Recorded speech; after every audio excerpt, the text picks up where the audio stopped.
रात के सन्नाटे में एक भयानक चीख ने सुकून तोड़ दिया। रूही, घर की दीवारों से गूंजती वो आवाज सबके दिलों में उतर गई। नहार, रत्तन और बाकी सबके कदम जैसे जमीन में जम गए। एक लम्हे के लिए फजा में ऐसा सन्नाटा छा गया जैसे वक्त ने खुद सांस लेना छोड़ दिया हो। नहार ने चौंक कर देखा, रूही के सीने से खून बह रहा था और उसके चेहरे पर दर्द से ज्यादा हैरत थी। नहार के दिल में जैसे किसी ने आग लगा दी। उसकी निगाह सीधी दादी पर जाकर ठहरी और बस उस लम्हे उसने फैसला कर लिया कि अब खामोशी नहीं, इंसाफ बोलेगा। दादी के खिलाफ वो कदम जिसने सब बदल दिया, नहार ने वो किया जिसका किसी ने तसव्वुर भी नहीं किया था। उसने पुलिस को फोन करके साफ कहा, मेरी अपनी दादी ने रूही पर गोली चलाई है। घर के हर कोने में सनसनी फैल गई।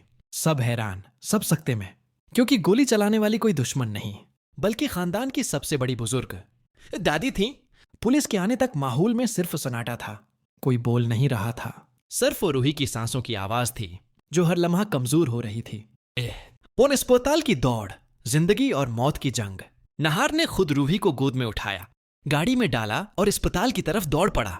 रास्ते भर उसके लबों पर सिर्फ एक दुआ थी, अल्लाह मेरी रूही को बचा ले। डॉक्टर्स ने फौरन ऑपरेशन शुरू किया। घंटों की कोशिश के बाद बलाखिर खबर आई, रूही खतरे से बाहर है। पूरे घर में सुकून की लहर दौड़ गई। लेकिन वो सुकून जाली था, क्योंकि असल तूफान अभी बाकी था। वो दादी और सुकून, सच का इंकशाफ। नहार ने दादी से सवाल किया, आपने ऐसा क्यों किया? रूही ने तो आपका कुछ नहीं बिगाड़ा था। दादी की आवाज भरा गई, मैं सुकून को मारना चाहती थी। वो लड़की नहीं, एक काली आत्मा है। उसने नहार को अपने जाल में फंसा रखा है। ये सुनकर सब दहल गए। दादी का चेहरा खौफ और नफरत से भरा हुआ था। रतन ने गुस्से से कहा, माँ, अगर सुकून वाकई आत्मा है तो गोली से नहीं, ईमान से हराई जा सकती है। लेकिन दादी अब हद पार कर चुकी थी। उसकी आंखों में एक जुनून था और उस जुनून ने उसके हाथों को खून से रंग दिया। इंसाफ का वक्त आ चुका था। नहार के दिल में एक ही एहसास था, अब खामोशी जुल्म है। उसने पुलिस को दोबारा फोन किया और दादी के खिलाफ FIR दर्ज कराई। पुलिस पहुंची, दादी को हिरासत में लिया गया। पूरा खानदान रो रहा था, लेकिन नहार का दिल मुतमईन था, क्योंकि उसने इंसाफ का साथ दिया था। मगर कहानी अभी खत्म नहीं हुई। दादी के कैद होते ही सुकून के कमरों से अजीब आवाजें आने लगे। पेंटिंग के रंग मध्यम पड़ने लगे। झूले में बैठा साया हिलने लगा।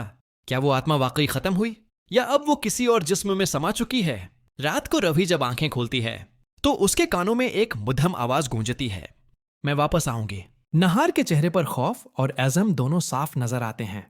उसने रूही का हाथ थामा और कहा, हम डरेंगे नहीं, हम लड़ेंगे, चाहे ये जंग रूहों से ही क्यों ना हो। में इख्तिताम या नया आगाज। रूही की सेहत याबी का सफर तवील है, लेकिन उसकी हिम्मत और नहार का ईमान उस कहानी को एक नया मोड़ देने वाले हैं।